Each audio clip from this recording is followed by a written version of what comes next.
والصلاة والسلام على رسول الله أما بعد فأعوذ بالله من الشيطان الرجيم بسم الله الرحمن الرحيم سيقول السفهاء من الناس ما ولاهم عن قبلتهم التي كانوا عليها قل لله المشرق والمغرب يهدي من يشاء إلى صراط مستقيم۔ الحمدللہ ہم نے پہلا پارہ مکمل کیا تھا پچھلی کلاس میں، تو آج ہم دوسرے پارے سے اپنی کلاس کا آغاز کر رہے ہیں۔ تو یہاں پہ جو مسئلہ شروع میں بیان ہو رہا ہے وہ یہ ہے کہ رسول اللہ صلی اللہ علیہ وسلم جب مدینہ ہجرت کر کے پہنچے، پہلے 16-17 ماہ آپ نے جو رخ تھا نماز کے دوران وہ بیت المقدس کی طرف کر کے نمازیں پڑھی۔ تو اس کے بعد پھر تحویل قبلہ کا یعنی قبلہ کو بدلنے کا حکم نازل ہوا۔ اس حکم کے نازل ہونے کے بعد آپ نے نمازیں بیت اللہ کی طرف رخ کر کے پڑھنا شروع کی۔ اس کے اوپر بہت لوگوں نے اعتراض اٹھایا۔ جو مشرکین مکہ تھے وہ یہ کہتے تھے کہ آپ پہلے جس طرف نمازیں پڑھ رہے تھے اس کا مطلب ہے کہ وہ صحیح نہیں تھا۔ تو یہودیوں کو یہ تھا کہ چونکہ ہمارے قبلہ سے بیت اللہ کی طرف رخ ہو گیا تو وہ کہتے تھے یہ صحیح نہیں تھا۔ تو اللہ تبارک و تعالیٰ نے یہاں ان سب کے اعتراضات کو رد کیا۔ سیقول السفہاء، ان قریب بے وقوف لوگ کہیں گے، من الناس لوگوں میں سے، ما ولاہم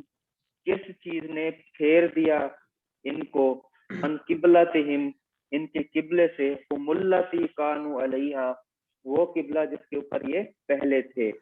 تو یہ اعتراض کریں گے کہ یہ کون سی ایسی بات ہے جس کی وجہ سے یہ پہلے قبلے سے پھر کے نئے قبلے کی طرف انہوں نے اپنا رخ کر دیا۔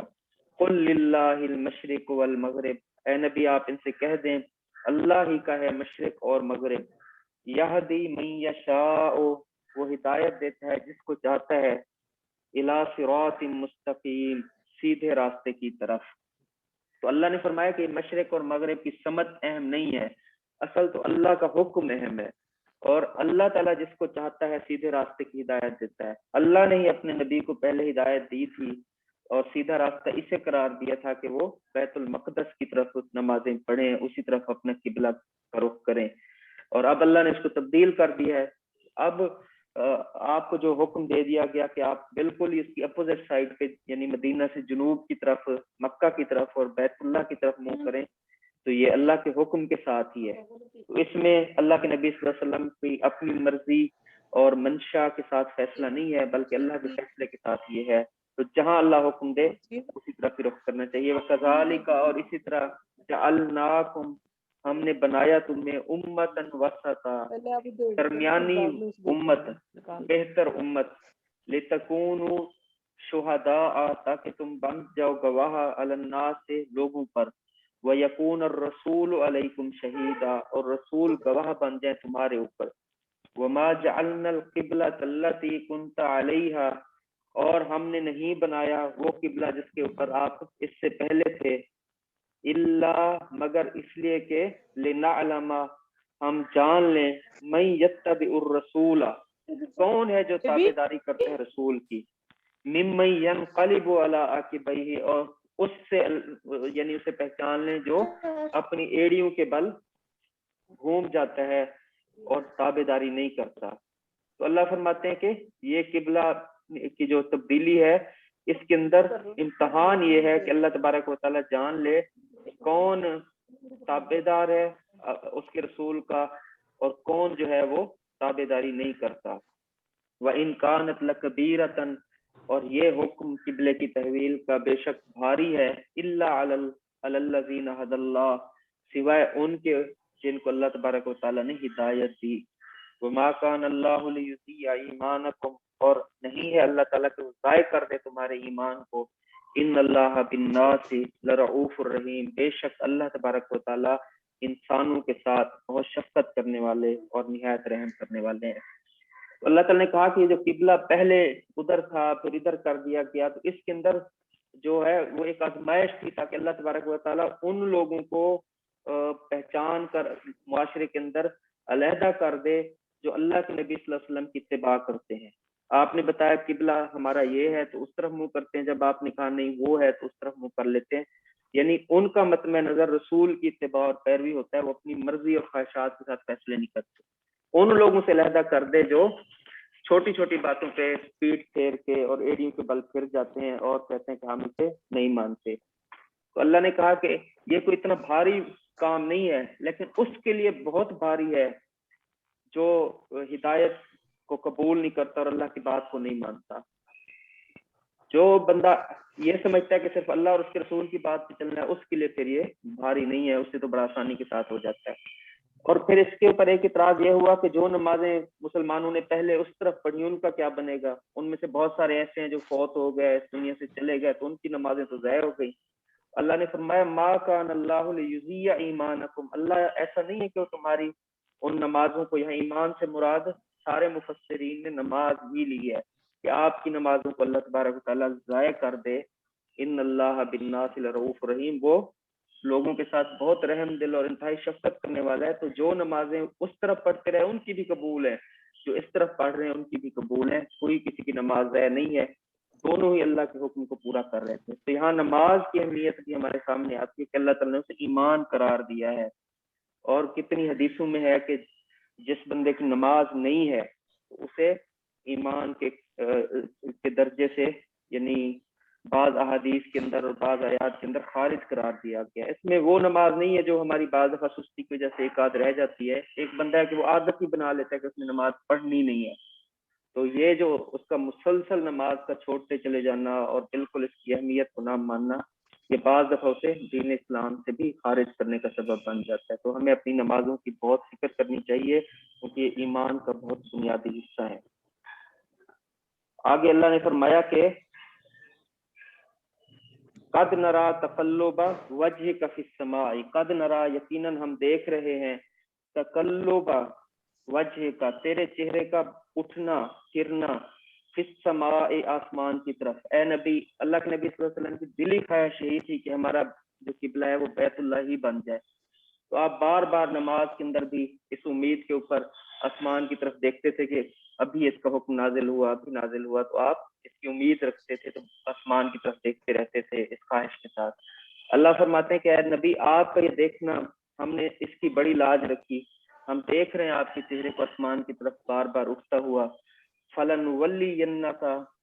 تو یقیناً ہم تجھے پھیر دیں گے، قبلۃ ترضاها، اس قبلے کی طرف جس سے آپ راضی ہوں گے،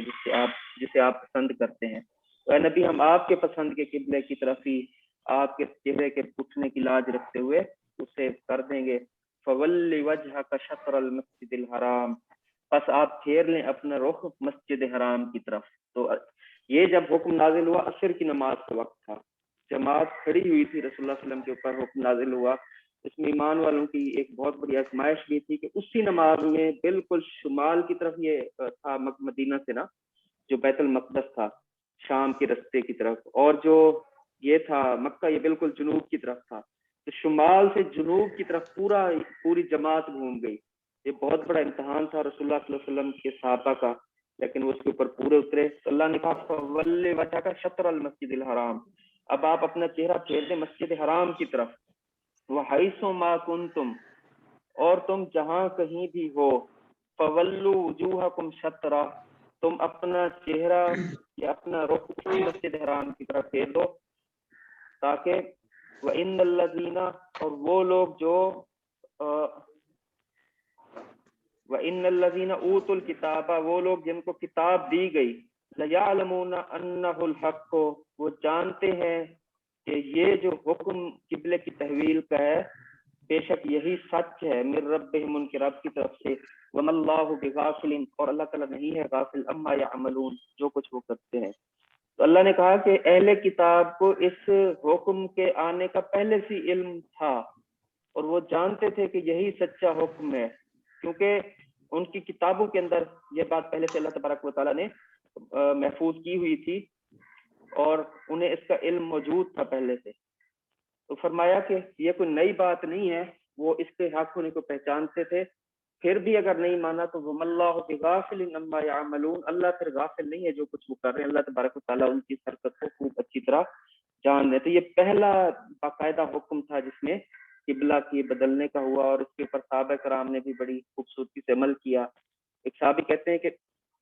مسجد قباء کے اندر جماعت فجر کی ہو رہی تھی، شام کے ٹائم کا یہ حکم تھا لیکن ان تک نہیں پہنچا تھا۔ قباء آپ کو پتہ ہے اس وقت کی مدینہ سے تھوڑی سی باہر تھی، اب بھی تقریباً ایک سائڈ کے اوپر ہی ہے۔ وہاں پہ جب حکم پہنچا تو وہ فجر کی نماز پڑھ رہے تھے، ایک صحابی نے اعلان کیا کہ تم تو اس طرف رخ کر کے پڑھ رہے ہو جبکہ قبلہ کی تحویل کا حکم نازل ہو چکا ہے۔ تو ان لوگوں نے بھی اللہ کے نبی صلی اللہ علیہ وسلم کی پیروی میں اپنے رخ پھیر دیے۔ تو یہاں پہ اس حکم کو دہرایا جائے، وَلَئِنْ آتَيْتَ الَّذِينَ أُوتُوا الْكِتَابَ، اے نبی اگر آپ آ جائیں، آتَيْتَ الَّذِينَ لے آئیں ان لوگوں کے لیے، اوتوا الکتاب جن کو کتاب دی گئی، اگر آپ ان لوگوں کے لیے لے آئیں بکل آیت ہر نشانی، ما تبعوا قبلتک، یہ پھر بھی آپ کے قبلے کی پیروی نہیں کریں گے۔ آپ ان کی باتوں سے پریشان نہ ہوں، ان کو پتہ ہے کہ یہ قبلہ آپ کے لیے پہلے سے طے کر دیا گیا تھا اور یہ باتیں کر رہے ہیں، تو آپ پریشان نہ ہو، آپ جتنی بھی نشانیاں لے ہیں، دلیلیں لے ہیں، ان کی اپنی کتابوں میں سے نکال کے ان کے سامنے رکھتے ہیں۔ ما تبعوا قبلتک، یہ حسد کی وجہ سے اور آپ کی دشمنی کی وجہ سے آپ کی قبلے کی کبھی بھی تابعداری نہیں کریں گے۔ وما انت بتابع قبلتهم، اور نہ آپ ایسے ہیں کہ آپ تابعداری کریں ان کے قبلے کی، تو آپ بھی ان کی قبلے کی کبھی پیروی نہیں کریں گے جس طرح یہ آپ کی قبلے کی نہیں کریں گے۔ وما بعضهم بتابع قبلة بعض، اور ان کے حالات تو یہ ہے کہ یہ جو یہودی اور عیسائی ایک دوسرے کی قبلے کی بھی پیروی نہیں کرتے، حالانکہ دونوں بیت المقدس کی طرف منہ کرتے تھے، لیکن جو یہودی تھے وہ وہاں جو صخرہ تھا بیت المقدس میں اس کی طرف منہ کرتے تھے، اور جو عیسائی تھے وہ اس کے شمالی کونے کی طرف منہ کرتے تھے، دونوں اس میں بھی اختلاف کرتے تھے۔ تو اللہ تعالیٰ نے کہا کہ یہ آپ کی قبلے کی بھی پیروی نہیں کریں گے کیونکہ یہ تو ایک دوسرے کے قبلے کو بھی نہیں مانتے۔ وَلَئِنِ اتَّبَعْتَ أَهْوَاءَهُمْ، اور اگر آپ تابع داری کریں ان کی خواہشات کی، من بعد ما جاءک من العلم، بعد اس کے کہ اللہ کی طرف سے آپ کے پاس علم پہنچ گیا، انک اذا لمن الظالمین، تو بے شک آپ اس وقت ضرور ظالموں میں سے ہو جائیں گے۔ تو یہ ایک بہت بڑی تنبیہ تھی کہ صرف ان کو راضی کرنے کے لیے فیصلے نہیں کرنے چاہیے، انہوں نے تو کبھی آپ سے راضی نہیں ہونا۔ آپ کو جو اللہ کا حکم ہے وحی کے ذریعے، علم کے ذریعے پہنچا ہے، آپ اس کو سامنے رکھیں اور اپنا قبلہ بیت اللہ کو بنائیں، کیونکہ یہ کبھی بھی آپ کے قبلے کی تابعداری نہیں کریں گے آپ کی دشمنی کی وجہ سے۔ الذین آتیناہم الکتاب یعرفونہ کما یعرفون ابناءہم، الذین وہ لوگ آتیناہم الکتاب جن کو دی گئی کتاب، یعرفونہ وہ پہچانتے ہیں آپ کو، کما یعرفون ابناءہم جس طرح کہ وہ پہچانتے ہیں اپنے بیٹوں کو۔ اللہ تعالیٰ نے کہا کہ صرف قبلے کا ہی ان کو علم نہیں ہے کہ یہ قبلہ رسول اللہ صلی اللہ علیہ وسلم کے لیے طے کیا گیا، بلکہ یہ تو آپ کو بھی ایسے پہچانتے ہیں جیسے اپنے بیٹوں کو پہچانتے ہیں، انہیں پتہ ہے کہ آپ سچے پیغمبر اور نبی ہیں۔ وَإِنَّ فَرِيقٌ مِّنْهُمْ، اور بے شک ایک گروہ ان میں سے، لَيَكْتُمُونَ الْحَقَّ پہچاننے کے بعد چھپا لیتے ہیں حق کو، وَهُمْ يَعْلَمُونَ اس حال میں کہ ان کو علم بھی ہوتا ہے، جان بھی لیتے ہیں۔ یعنی ان کا یہ رویہ ہے کہ ان میں سے کچھ لوگ حق کو جاننے کے بعد، پہچاننے کے بعد اس حق کو چھپا لیتے ہیں، تو اس لیے نہ یہ آپ کے قبلے کو مانیں گے، نہ یہ آپ کے اوپر ایمان لائیں گے۔ لیکن ان میں سے کچھ، یہاں ان فریقن کہا کہ کچھ لوگ یا ایک گروہ ان کا اس طرح کرتا ہے، سارے نہیں کرتے، کیونکہ بہت سارے یہودیوں کے علماء بھی تھے جو مسلمان ہوئے، عیسائیوں میں بھی اہل کتاب میں سے ایسے لوگ تھے جو مسلمان ہوئے، تو اللہ تعالیٰ نے ان کا یہاں بتا دیا اور لحاظ رکھا، حق کا رویہ اس طرح کا نہیں ہوگا۔ یہ کون سا حق ہے جس کو پہچان کے یہ اس کو چھپا لیتے ہیں؟ الحق من ربک، یہ حق تیرے رب کی طرف سے ہے، فلا تکونن من الممترین، بس آپ شک کرنے والوں میں سے مت ہوں۔ یعنی اگر یہ مخالفت بھی کرتے ہیں تو یہ بات آپ کو تردد اور شک میں نہ ڈالے، بلکہ آپ حق کے اوپر ڈٹے رہیں، ان کی مخالفتوں کی پرواہ نہ کریں، یہ ایمان لاتے ہیں لائیں، نہیں لاتے نہ لائیں،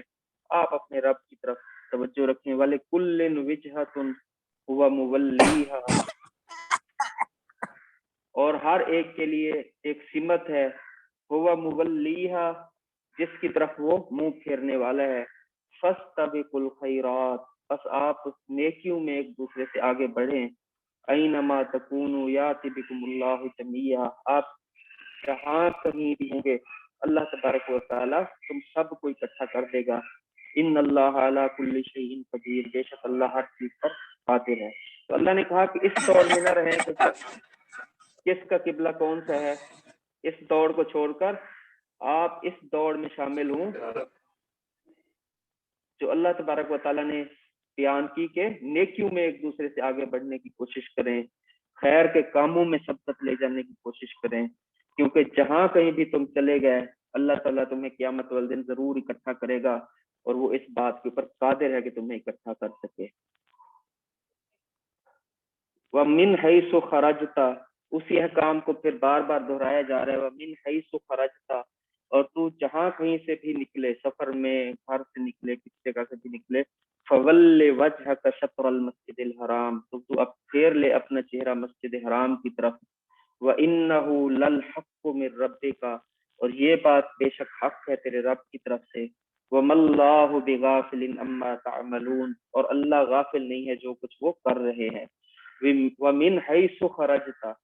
اور جب آپ نکلیں کسی بھی جگہ سے، پھر اسی بات کو دہرایا، فَوَلِّ وَجْهَكَ شَطْرَ الْمَسْجِدِ الْحَرَامِ، تو آپ پھیر لیں اپنا چہرہ مسجد حرام کی طرف، وَحَيْثُ مَا كُنْتُمْ، اور آپ جہاں کہیں بھی ہوں، فَوَلُّوا وُجُوهَكُمْ شَطْرَهُ، آپ اپنا چہرہ اسی طرف رکھیں، فَوَلُّوا وُجُوهَكُمْ، اب یہاں پہ اجتماعی بات کی، پہلے رسول اللہ صلی اللہ علیہ وسلم سے بات ہو رہی، فَوَلُّوا وُجُوهَكُمْ، پس تم سب پھیر لو اپنے چہرے کو، شطرہ، اسی طرف یا اسی سمت میں، لِأَلَّا يَكُونَ لِلنَّاسِ عَلَيْكُمْ حُجَّةٌ، تاکہ لوگوں کے پاس تمہارے خلاف کوئی حجت باقی نہ رہے، إِلَّا الَّذِينَ ظَلَمُوا مِنْهُمْ، سوائے ان کے جنہوں نے ظلم کیا اپنے اوپر، فلا تخشوہم، پس تم ان سے نہ ڈرو، وخشونی، مجھ سے ڈرو، وَلِأُتِمَّ نِعْمَتِي عَلَيْكُمْ، اور یہ کہ میں تم پر اپنی نعمت تمام کر دوں، وَلَعَلَّكُمْ تَهْتَدُونَ، اور اس لیے بھی کہ تم ہدایت کے اوپر آ جاؤ۔ تو یہاں پہ ایک حکم رسول اللہ صلی اللہ علیہ وسلم کو دیا، پھر دوسرا حکم دیا، پھر آگے اس حکم میں ساری امت کو شامل کیا کہ کہیں مسلمان یہ نہ سمجھ لیں کہ یہ حکم صرف اللہ کے نبی کے لیے خاص تھا۔ تو ساتھ یہ فرمایا کہ آپ ان کو نہ دیکھیں، یہ باتیں کرتے ہیں، یہ مخالفت کرتے ہیں، یہ پروپیگنڈا کرتے ہیں، اس سے کوئی فرق نہیں پڑتا، آپ اللہ کے حکم کو دیکھیں، فلا تخشوہم وخشونی، آپ ان کی تدبیروں سے نہ ڈریں بلکہ اللہ تعالیٰ کا خوف اپنے اندر رکھیں، اور یہ سمجھے کہ وَلِأُتِمَّ نِعْمَتِي عَلَيْكُمْ، یہ اللہ کی نعمت تھی جو آپ کے اوپر مکمل ہوئی، یعنی پہلے سے اللہ تعالیٰ نے یہ طے کر دیا تھا کہ یہ قبلہ آخر میں ہمیشہ ہمیشہ کے لیے قبلہ مقرر ہوگا، اس نعمت کا اتمام، یہ تکمیل آپ کے اوپر آ کر کی گئی، وَلَعَلَّكُمْ تَهْتَدُونَ، اور یہ ہدایت آپ کو ہی دی گئی کہ آپ باقی سب قبلوں کو چھوڑ کر اس قبلے کی طرف آ جائیں، تو اب آپ اس کے اوپر پکے رہیں، اور تاکہ یہ اس لیے بھی تھا لِأَلَّا يَكُونَ لِلنَّاسِ عَلَيْكُمْ حُجَّةٌ، کیونکہ عیسائیوں اور یہودیوں کی کتابوں میں تھا کہ مسلمانوں کا قبلہ جو ہے وہ تبدیل ہو کر بیت اللہ کی طرف چلا جائے گا، تو ان کے پاس بھی کوئی تمہارے خلاف حجت یا دلیل نہ رہ جائے کہ یہ قبلہ، ہماری کتابوں میں تو پیشین گوئی تھی کہ یہ اس طرف منہ کر لیں گے بیت اللہ کی طرف، لیکن یہ تو ابھی تک منہ کرتے ہیں بیت المقدس کی طرف، اس حجت کو یا اس دلیل کو بھی ختم کرنے کے لیے اللہ تعالیٰ نے وہ حکم دیا جو پہلے سے ان کی کتابوں کے اندر تھا، تاکہ وہ آپ کے خلاف کوئی دلیل نہ پا سکیں۔ تو یہاں ان احکامات کو بار بار دہرا کر اللہ تبارک و تعالیٰ نے ان کو ہمارے ذہنوں میں پختہ کیا، کما ارسلنا فیکم رسولا، اللہ نے فرمایا کہ یہ کوئی نئی بات نہیں تھی، یہ جو آپ کی آنکھیں اٹھانے پر اور چہرہ آسمان کی طرف کرنے پر اور آپ کی خواہش پر ہم نے قبلے کو تبدیل کر دیا اور یہ دعا قبول کر کے ابراہیم علیہ السلام کی تعمیر شدہ بیت اللہ کی طرف آپ کا چہرہ کر دیا، تو یہ کوئی انوکھی بات نہیں ہے، ہم اس سے پہلے بھی ابراہیم علیہ السلام کو یہ فضیلتیں دے چکے ہیں، کما ارسلنا فیکم رسولا، جس طرح ان کی دعا کے اوپر ہم نے تمہارے اندر ایک رسول کو بھیجا، منکم، جو تم میں ہی سے تھا، یتلو علیکم آیاتنا، جو تلاوت کرتا تھا تمہارے اوپر ہماری آیات کو، ویزکیکم، اور تمہیں پاک صاف کرتا تھا، ویعلمکم الکتاب والحکمت، اور وہ تمہیں تعلیم دیتا تھا کتاب اور حکمت کی، ویعلمکم ما لم تکون تعلمون، اور تمہیں وہ بات بتاتا ہے جو تم نہیں جانتے۔ تو اللہ نے فرمایا کہ قبلے کی تبدیلی بھی جس طرح اللہ نے کی، اسی رب نے کی جس نے ابراہیم علیہ السلام کی دعا کے نتیجے میں رسول اللہ صلی اللہ علیہ وسلم کو بھیج کر یہ سارے کام آپ کے ذمہ لگائے، کہ آپ تلاوت کرتے ہیں اللہ کی آیات کی، آپ لوگوں کا تزکیہ نفس کرتے ہیں، آپ ان کو کتاب و سنت کی تعلیم دیتے ہیں، اور ان کو وہ عقیدے کی اور دین کی باتیں بتاتے ہیں جن کو لوگ پہلے نہیں جانتے تھے۔ تو فَاذْكُرُونِي أَذْكُرُكُمْ، ان ساری نعمتوں پر تم مجھے یاد کرو، میں تمہیں یاد رکھوں گا۔ وَاشْكُرُوا لِي وَلَا تَكْفُرُونَ، اور میرا شکر ادا کرو اور میری نعمتوں کی ناشکری نہ کرو۔ تو یہاں پہ اللہ تبارک و تعالیٰ نے یہ ایک اصول بیان کیا کہ جب اللہ تعالیٰ نعمتیں دے تو پھر بندہ اللہ کو یاد رکھے، اور جو بندہ اللہ کا ذکر کرتا ہے کثرت سے، اللہ کو یاد رکھتا ہے، اللہ بھی اس کو یاد رکھتا ہے۔ ایک حدیث میں ہے رسول اللہ صلی اللہ علیہ وسلم نے فرمایا کہ جب بندہ اکیلے اللہ کو یاد کرتا ہے تو اللہ تعالیٰ بھی اس کو تنہائی میں یاد کرتا ہے، جب بندہ کسی مجلس میں کرتا ہے تو اللہ تبارک و تعالیٰ بھی اسے فرشتوں کی مجلس میں یاد کرتا ہے۔ تو ذکر کی بہت فضیلت ہے، اور ذکر بڑا وسیع ہے، اس میں سارے احکامات شریعت آ جاتے ہیں، قرآن بھی ذکر ہے، نماز بھی ذکر ہے، اور جتنی بھی عبادت کی چیزیں ہیں وہ ذکر ہیں، دعائیں بھی جو ہیں وہ ذکر کے اندر آتی ہیں، پھر زبان کے ساتھ ذکر ہے، اور اسی طرح انسان کے اعمال کے ساتھ ذکر ہے، اس کو ہمیں ہر وقت کرنا چاہیے۔ اور شکر کی بھی کئی قسمیں، زبان سے بھی شکر ہوتا ہے، جیسے ہم الحمدللہ کہتے ہیں، اللہ کا شکر ادا کرتے ہیں، لیکن اصل شکر یہ ہے کہ بندے کا دل بھی اس کے ساتھ راضی ہو، جو اس نے دیا ہے وہی نعمتیں بندہ اپنے لیے کافی سمجھے اور ان کے اوپر راضی رہے، اور پھر ان کا عمل کے ساتھ شکر یہ ہے کہ ان کا حق ادا کرتا رہے۔ اگر مال دیا ہے تو مال کا حق یہ ہے کہ بندہ زکوٰۃ کے ساتھ شکر کرے، اگر بندے کو کوئی اور صلاحیت دی ہے تو صلاحیت کا کچھ نہ کچھ حصہ اللہ کے دین کی خدمت کے لیے خرچ کرتا رہے۔ ولا تکفرون، اور ناشکری نہیں کرنی چاہیے کسی بھی صورت کے اندر۔ یہ کچھ آیات تھیں آج کے سبق کے حوالے سے، اس سے آگے انشاءاللہ تعالیٰ اگلے سبق میں پڑھیں گے۔ اللہ تبارک و تعالیٰ ہمیں قرآن مجید سمجھنے عمل کرنے کی توفیق عطا فرمائے۔ جزاکم اللہ خیرہ، بہت شکریہ آپ تمام کا کہ آپ نے ٹائم نکالا قرآن مجید کی کلاس کے لیے۔ السلام علیکم۔